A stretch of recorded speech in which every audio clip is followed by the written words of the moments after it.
I'm Mrs. Cline from Archway Scottsdale, and I want to welcome you to Virtual Athenaeum. Today I have a really fun project in store for you. Right now we're spending a lot more time at home than we normally might at this time. You might be finding yourself with extra time for new hobbies and activities. What are some things you've been doing to have fun during this time? I've been going on walks and hikes. I also love to play board games. But one activity that me and my family love to do together is to put together puzzles. The biggest puzzle that we've ever put together was 1,000 pieces, and it took us over a week to do. Today I thought it would be fun if I showed you how to make and design your very own puzzles. One of the great things about this project is you don't need very many supplies. You need scissors, a pencil, paper, preferably thick paper for your puzzle pieces. If you don't have thick paper, white printer paper works fine, but you'll also need some clear packing tape like this to make your puzzle. This project is ideal with thick paper, but if you don't have that, you can always laminate your regular paper with tape to make it strong.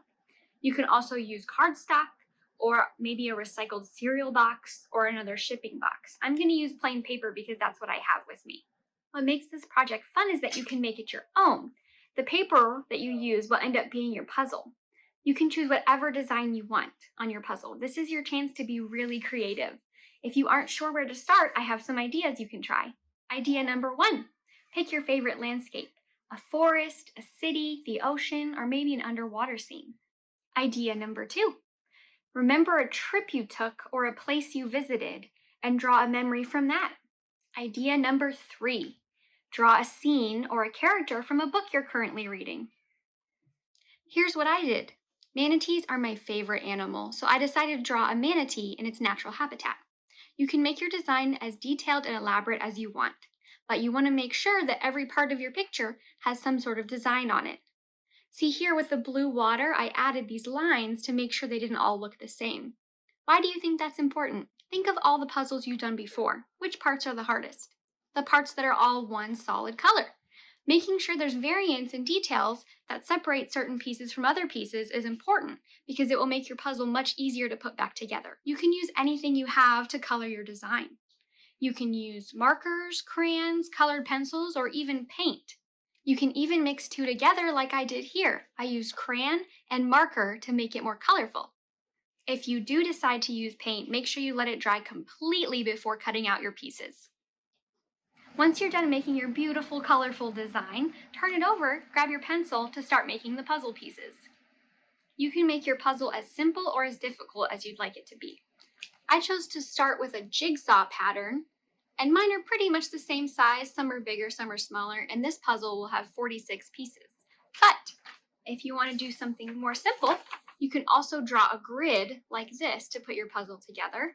Or if you're feeling silly, you can make wobbly puzzle piece shapes. Use your imagination. If you use thicker paper, you can start by cutting out your puzzle pieces.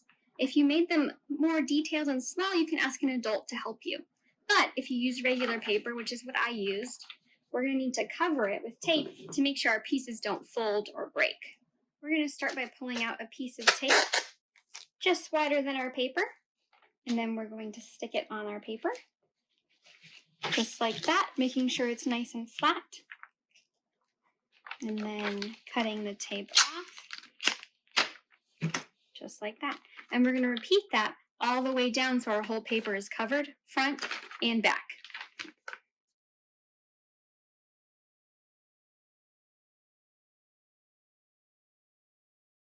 After you finish taping your puzzle and cutting out all the pieces, you'll have pieces that look like this, that are more jigsaw shaped, or if you did the grid, you'll have pieces that look like this.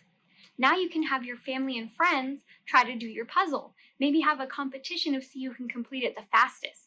If your puzzle isn't too many pieces, you might even be able to mail it to a friend and have them try to do it. I enjoyed sharing this time with you today, scholars. I hope to see you all very soon and have a wonderful day. Thank you, scholars, for joining us today at Virtual Athenaeum. Have a great day.